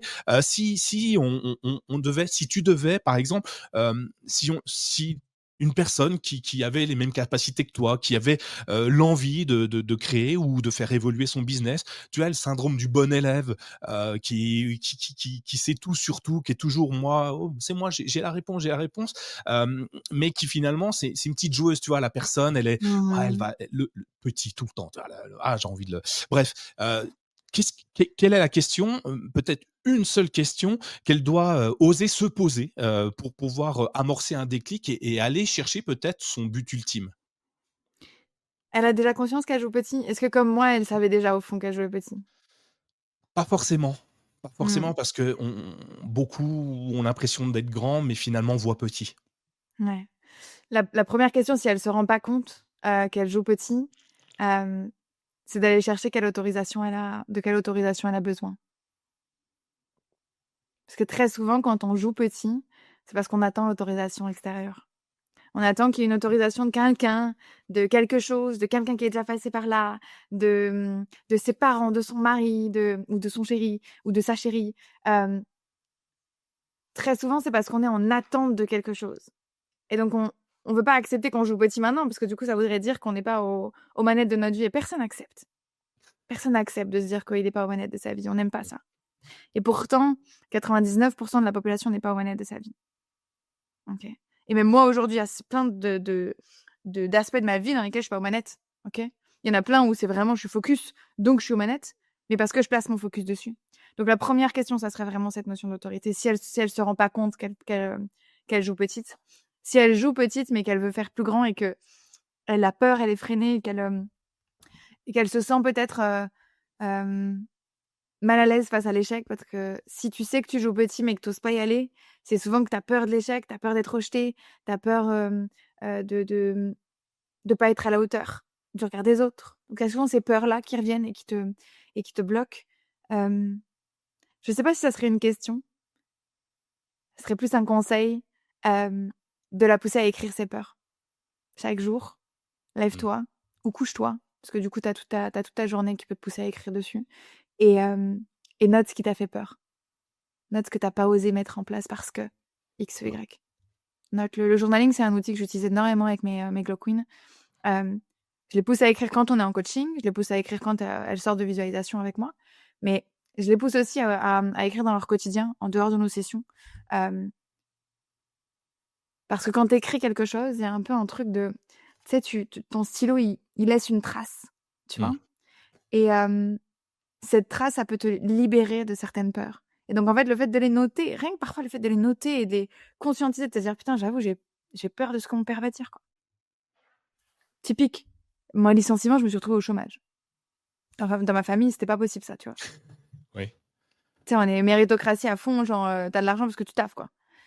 Et tant que j'avais pas compris ça, putain, j'ai eu du mal, j'étais mal à l'aise, je me faisais toute petite, c'est genre: «Oui, je suis en formation, je fais une petite formation». J'étais vraiment toute petite, tu vois? Jusqu'à ce que je comprenne qu'en fait, j'avais bossé pour gagner cet argent-là, tu vois? Que j'avais été salariée, que j'avais mis de l'argent dans la société et dans la France pour pouvoir gagner et recevoir cet argent-là quand, je me fais licencier pour aucune raison, tu vois? Et que c'était, OK. Donc jusqu'à ce que je prenne conscience que j'avais peur, en fait, du regard des autres et notamment de ma famille, sur le fait que j'étais au chômage, tant que je l'ai pas conscientisé, tant que je l'avais pas écrit, clarifié, exposer aussi parce qu'en parler ça vous aide aussi. Bah, en fait, je jouais petit dans ma formation. J'en parlais pas trop et Ouais, je faisais des choses où il fallait pas trop, m'entendre, tu vois? Parce que j'étais encore la petite chômeuse, tu vois? Parce que effectivement. dans la tête de mes parents, chômage égale, tu es sur ton canapé et tu regardes la télé. Ce qui moi, chômage était j'ai jamais autant bossé de ma vie, je pense, parce que je voulais tellement que ça me rapporte quelque chose, ces moments où, j'étais perdue et je savais pas trop ce que j'allais en faire, que du coup, je me suis certifiée en pilates, j'ai fait, la certification de coaching. À côté de ça, je me suis certifiée PNL. J'ai finalisé The Science of Wellbeing parce que je l'avais fini, mais je l'avais pas certifié. Donc j'ai fini, enfin, j'ai jamais autant bossé de ma vie que quand j'étais dans ce moment de chômage. Mais parce que merveilleux, tu gagnes de l'argent et tu as toute ta journée où tu peux tout faire. Tout ce que j'aime, OK? Et ce vers quoi je vise d'ailleurs demain. Parce que du coup, là, je suis en train de faire des trucs pour que l'argent puisse, être créé par d'autres personnes qui sont très contents que je leur donne du boulot et que moi, je puisse faire d'autres choses et apprendre. Puisque j'espère que tu as compris, je pense que ça fait 15 fois que je le dis. Mais j'adore apprendre, c'est vraiment quelque chose de beau et de puissant, tu vois? Ouais. Ouais, Donc, ouais, allez chercher ce qui vous fait peur dans ce pourquoi vous vous jouez petite et ce pourquoi vous vous recroquevillez un petit peu comme ça. Ce pourquoi vous dites que vous avez un petit business, comme tu dis. Ce pourquoi vous dites qu'il y a un petit chiffre d'affaires parce que c'est moins de 10, moins de 5 000. Ce pourquoi vous dites pas votre chiffre d'affaires aussi. Le nombre de femmes à qui je dis: «Alors, tu en es où? C'est quoi ton chiffre d'affaires?» Qui me disent: «Oh, pas grand-chose», parce qu'elles font 300. Mais dis-le que tu fais 300, on s'en fout. C'est très bien 300 déjà, il y en a qui font rien. Il y c'est en a qui ça. se sont même pas lancés, il y en a qui ont même pas ouvert leur entreprise et qui ont encore la petite idée dans la tête. Toi, tu as lancé ton entreprise et tu es en train de choper de l'argent. Continue et dis-le. Parce que tu sais quoi? Il y a plein de gens qui vont dire: «Ah ouais, tu fais 300, mais du coup, qu'est-ce que tu veux faire de plus? Tu veux faire 1000? Mais vas-y, moi j'ai une idée pour toi». Mais si tu lui dis pas, il va pas donner son idée, il va pas te partager. E exact, excellent enfin, le journaling, c'est ça que tu appelles du journaling? Journaling, ouais, c'est un Ouais, mot anglais. ouais. Journaler, je dis en français. Ouais, c'est ça, le journaling. Alors moi, je l'utilisais pour d'autres choses, quand, tu sais, une, mais je trouve ça hyper intéressant. Je l'utilisais, par exemple, quand dans la journée, tu as eu une difficulté quelconque, ou tu te réveilles Mmh. la nuit, que tu as une idée, puis que tu arrives à pas d'endormir parce qu'elle est là, tu sais, elle est au fond Exact, de ta il faut tête, elle libérer. fait tout pour pas que tu dormes. Et ben, en fait, ce que j'explique, c'est note-le. Parce que en fait, tu réfléchis à ça parce que tu as peur de l'oublier et pas avoir la réponse Ouais, demain. Bah, ouais, note-le et tu verras, elle sera toujours là parce qu'en fait, comme tu le dis, le crayon, ça laisse une trace. Et quand tu écris, parce que ton cerveau est plus rapide que ta main, quand tu écris, tu prends le temps de réfléchir à ce que tu écris. Et souvent, la réponse, elle est au point final. Et c'est quand tu poses le point final, tu poses le stylo, bah, en fait, tu as la réponse qui est là. Elle arrive, elle surgit toute seule, sans crier gare. Et puis tu dis, toi-même tu ah l'as ouais, bah, en écrite. fait, c'était que ça. Et c'est souvent que ça d'ailleurs. Grave, grave. En toute transparence, j'avoue que moi, à certains moments, j'ai pas le temps de journaler. Ça demande du temps, ça demande de Ouais. poser. Moi, je pense qu'il faut un univers aussi, un écosystème et un atmosphère, pardon, dans lequel tu te sentes, à l'aise et tranquille. Parce que pour libérer des choses, il faut que tu te sentes à l'aise. Il faut pas que tu te dises: «Oh putain, il y a machin qui va regarder ce que je suis en train d'écrire, au secours». Donc des fois, je vais un peu, à droite, à gauche et je fais un voice, Ouais, ça où marche. justement je ressors tout. Et c'est pas aussi puissant qu'un crayon, attention, Mmh. gardez-le bien en tête, faut pas que ça. Mais parfois, ça peut aussi, aider à libérer et hem et moi, j'écris très, très mal. Donc parfois, faire un voice, j'ai, mon mec qui m'a automatisé un truc avec Adviten qui me permet de réécrire, en fait, de retranscrire tout ça, voire même de mettre un peu des bullet points de ce que je lis, parce que quand tu vois, quand je parle, c'est pas très organisé, en vrai. Donc de réorganiser un petit peu tout ça et donc des fois, ces idées-là, ces moments-là, ces prises de conscience-là, ça me permet de les ravoir, en fait, à un endroit où je puisse les retrouver. Et tu vois ce que tu dis avec le voice, il y a une chose qui me semble hyper intéressante, c'est formaliser à voix haute tes difficultés. Te Mmh. permet à ton cerveau, de l'entendre et souvent les mots que tu choisis sont importants sans que tu t'en rendes compte finalement, Exactement. et ton cerveau l'entend et il va commencer à réfléchir dessus différemment que si tu ne l'avais pas extériorisé et c'est des choses que je fais: «Bon voilà», du coup les gens ils me prennent pour un fou parce que je parle tout seul, je fais: «Bon alors là j'ai fait ça marche pas» et là je fais: «Ah bah oui, bah du coup je vais faire autrement». Ouais, Et ça grave. marche, c'est complémentaire pour moi. Mais J'adore, grave. merci. Je fais crier à mes glow queens, «Je suis une millionnaire», donc clairement les mots ont une C'est importance, ça. ceux qui sortent de ta bouche ont une importance. Et d'ailleurs, je peux vous donner un petit tips, sur le rapport à l'argent, sur le journaling, c'est d'écrire une lettre à l'argent et de donner un nom et de dire OK. tout ce que vous ressentez. Pourquoi vous le remerciez, pourquoi vous le détestez, de vraiment lui sortir tout ce que vous avez en lien avec l'argent. C'est un outil qui est ultra puissant, donc amusez-vous. Faites-le. N'hésitez pas si vous voulez le faire en groupe aussi, entre copains, entre copines, et à voir ce que les uns mettent et ce que les autres mettent. C'est hyper puissant pour se découvrir aussi. OK, je prends, j'adore l'idée. Toi, tu viens de me créer mon prochain article du dimanche avec une seule phrase, donc tu vois, c'est génial, merci beaucoup. Je trouve ça génial. Alors moi, j'ai un rapport à l'argent qui a changé au fur et à mesure des années. J'étais comme tout le monde, quand tu es jeune, tu en veux plein. Tu crois que la réussite, c'est l'argent et aujourd'hui, l'argent n'est qu'une, une façon d'arriver quelque part, mais en fait, je cherche mon point d'arrivée n'est plus, d'avoir un compte bancaire fourni. J'en ai pas besoin. Alors il en faut un minimum évidemment, je suis d'accord avec plein de monde parce que sans argent, c'est un peu compliqué dans ce monde, mais c'est pas ma finalité et j'en discutais avec, avec pas mal de monde et quand ils prennent conscience que en fait, c'est pas être millionnaire, qui est intéressant, même si, c'est joli sur le papier, mais c'est qu'est-ce que c'est le fait d'être millionnaire va t'apporter?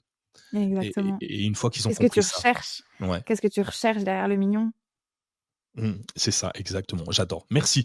On touche progressivement à la fin de ton épisode. J'ai encore 2 ou 3 questions. On va essayer d'être succinct, mais elles sont beaucoup plus simples. Quoique, si tu as écouté les épisodes de Renacast, tu connais presque les dernières questions. J'ai une question déjà avant d'aller un peu plus loin, c'est, si tu avais, enfin, aujourd'hui, si tu pouvais donner un livre à quelqu'un, à son entourage, à toutes celles les personnes que tu accompagnes, est-ce que tu as en tête, un auteur, un livre en particulier qui est devenu ton livre de chevet et que tu donnes facilement à tout le monde ou que tu prêtes? Évidemment, c'est un livre, il peut vivre à travers plusieurs mains. Quel est ce livre? Celui, moi, qui m'a, chamboulée, c'est «Tu vas tout déchirer» de Jen Sincero. C'est «You're a Badass» en anglais. Mmh. Je préfère le titre anglais. Ouais, bah, oui, évidemment, c'est quand même mieux. Il m'a Mais il presque Je l'ai pourquoi on lu l'a quand pas j'étais à gardé en Bali. anglais, hein? Ouais, grave, Parce exactement. que Tu es une badass. bah Ce oui, serait ça très bien. marche. Ouais. Je sais pas, c'est peut-être des Canadiens qui ont voulu. Je sais pas, ils voulaient pas garder de mots français, je sais pas, de mots Je sais pas. anglais. C'est un livre qui m'a clairement, pareil, tout comme le prof, de leadership là, il m'a retourné le cerveau. J'étais à Bali quand je l'ai lu, donc je pense encore une fois, moi je suis très, je pense fortement que les énergies sont différentes dans les endroits où on est. Bali en 2018, j'étais déjà un peu connectée à la partie spirituelle. J'étais, voilà, je me disais: «Les choses arrivent pour une raison», tout ça, mais pas autant, pas tant que ça. J'avais beaucoup de mal avec la religion à ce moment-là et elle m'a permis de me connecter avec l'univers et de pas justement, associer de religion. Alors aujourd'hui, bien évidemment, chacun a sa religion et j'ai des glaucones qui sont très religieuses, d'autres qui sont pas du tout, d'autres qui sont complètement athées, et certaines qui pensent qu'il y a une force mais qui l'appellent pas, OK? Mais ce livre-là m'a permis de comprendre comment est-ce qu'on arrive à atteindre ses objectifs, de comprendre aussi certaines choses que j'avais fait, dans lesquelles j'avais pas atteint mes objectifs, de comprendre pourquoi. De me connecter avec l'univers, de comprendre qu'il y a quelque chose de différent, heu et je pense qu'il m'a aussi permis de voir le développement personnel différemment. Parce que voilà, elle parle un peu, elle est assez franche, elle est un peu rigolote dans ce qu'elle met dans la manière de formuler ses phrases et cetera. Heu et donc ça m'a un peu autorisé un développement personnel, Margot Ilona, tu vois? Le propre à moi. Hem, C'était mon autorisation à moi, ce livre-là. OK, je prends. J'adore comment tu le décris. Donc du coup, comme d'habitude, je vais mettre le livre dans les notes de l'émission pour que tout le monde puisse aller s'en inspirer et tu vois, pendant Yes. que tu parlais, que je t'écoutais, je suis allé voir combien il coûte. On le trouve en occasion à 1 €. Donc il y a même Ouais, pas d'excuse pour non l'avoir, en fait et pour s'en inspirer. Allez-y, et le allez relire, et le relire, relisez-le. ouais. Ouais Moi, je le et relis très souvent, hein. bah, écoute, je le connaissais pas, enfin j'avais croisé la route de la pochette parce que quand je l'ai regardé, je fais c'est un grande box, hein, donc et je Ouais. me dis: «Mais oui, je l'ai déjà vu passer, mais je m'étais pas arrêté dessus» et ben, là, je viens de le mettre encore une fois, j'en ai trop à acheter. Je viens de C'est le ce que mettre dans j'allais dire, mon tu vas tous les lire? oui, j'ai pour Il y en objectif a de tous les lire. Ouais, il y en a il y déjà en que a j'ai quand même pas mal lu, hein. ouais, il y en a un qui avait fait un challenge, 52 jours en 1 an. 52 livres en 1 52 an, livres donc en un un an, livre ouais. par semaine. Ah, Intense. Moi, je suis pas encore assez, fast reader for that. ah mais moi non plus, moi non plus, j'ai plus de mal. Alors moi en plus, j'ai eu plutôt des difficultés de lecture, depuis tout petit. Donc du coup, mais j'essaye, j'avance. Tu Ou vois, je suis à l'audio? 2 ouais, Audiolivre, ça te tu bientôt ou pas? Moi, j'avoue que je fais pas ah, ça. non, j'aime moins, je trouve Tu moins? moi j'aime alors j'ai des difficultés à lire, mais j'adore le papier. Pareil. J'adore l'œuvre. tu vois? grave. Et là, j'ai Ahmed qui m'a envoyé son livre. C'est un livre qui est magnifique, c'est du toi Waouh! tu dois faire du cash boy. OK. Il a trouvé aucun éditeur pour le sortir, donc il a créé sa maison d'édition, et il est magnifique son bouquin et je le dévore là, il me l'a envoyé il y a 2 jours, pour que je m'en imprègne. Ce sera un invité de Renacast et Oui. il est magnifique. L'écriture, il a choisi une police bleue, tu vois? Le texte est en bleu et j'adore ça. J'adore, La j'adore. pochette est en bleu et les lettres sont en or, et enfin la couverture, et il a ponctué tout son livre de graffiti, d'œuvres d'art, de street art, de choses comme ça. Et le bouquin, il est juste génial. Et rien, en fait, j'ai juste envie de l'avoir dans la main, tu vois. Je trouve tellement beau. Voilà. Grave. S'il entend ça, il va être content, j'espère. Mais c'est vrai. Et tu vois, ça fait. Et donc j'aime les bouquins, Moi j'aime le aussi. papier, J'aime j'aime ce le que tu peux stylo. faire. Je suis Mmh. comme toi, j'écris très mal, mais qu'est-ce que j'aime écrire. Moi, des fois, littéralement, je ne me relis pas, hein. C'est-à-dire que je sais Ouais, plus ce que j'ai écrit. ouais, mais bah, tu vois, j'ai pris Mais c'est plein de parti, notes. ça s'est libéré. J'ai pris plein de notes, c'est illisible. Alors pour Grave. ceux qui Je ne regardent, peux pas lire. Tu es un docteur. c'est ça. Bah, j'ai été radié, je pense, à un moment donné de ma vie. Mais oui, c'est ça. Mais peu importe, dans mon esprit, à chaque fois que je l'écris, il vient se graver quelque chose. Et quand je vais essayer de déchiffrer mon hiéroglyphe, ça va me Mmh. ramener au moment où on a discuté sur tel ou tel Mmh. sujet. Cool, j'adore. Je mets le livre dans les notes de l'émission. On peut te retrouver où actuellement? Alors, tu as 2 podcasts, on en a parlé très, très succinctement. Alors, quels sont leurs noms? Et puis moi, évidemment, je mettrai les liens dans les notes de l'émission pour qu'on aille t'écouter, puis s'inspirer de tout ce que tu dis et de tout ce que tu fais. Yes, avec grand plaisir. Donc, le podcast pour les entrepreneurs s'appelle Glow by Margot Ilona. C'est un podcast dans lequel je partage justement tout ce qui est autour de l'identité de CEO. Je donne des conseils, il y a des visualisations aussi totalement offertes que vous pouvez, atteindre directement, sur toutes les plateformes de podcast, et sur YouTube.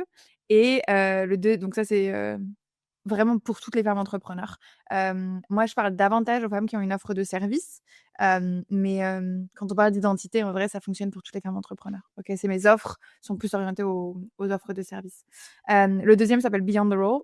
C'est un podcast qui amène, le leadership avec, de nouvelles lunettes, les lunettes des femmes, directrices et dans les CODIR et les COMEX.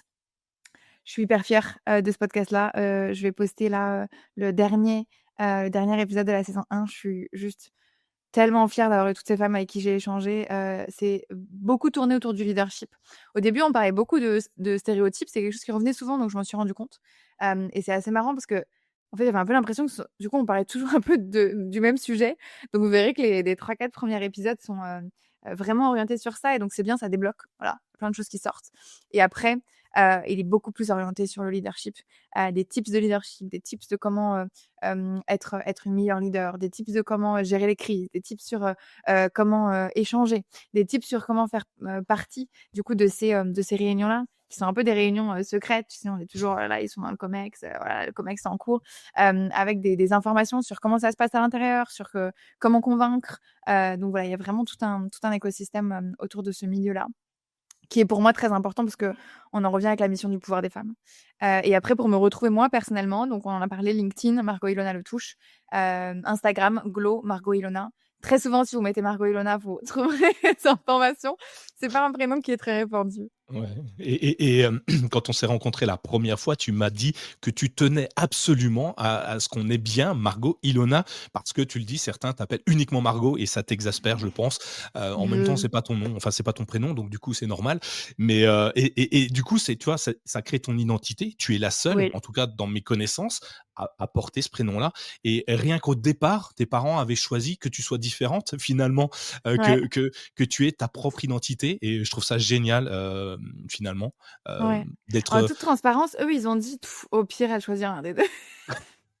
Mais ils s'en étaient juste pas rendus Ils compte. étaient pas si, tu vois, aussi forts que moi, Ouais. aussi carrés que moi et finalement, je les remercie pour ça, parce que du coup, ça Mmh. me permet en effet d'avoir cette identité. Mais ouais, toute mon enfance, moi, on m'a appelée Margot. Ouais, Ouais, toute forcément. mon enfance jusqu'à mes 17 ans, je crois.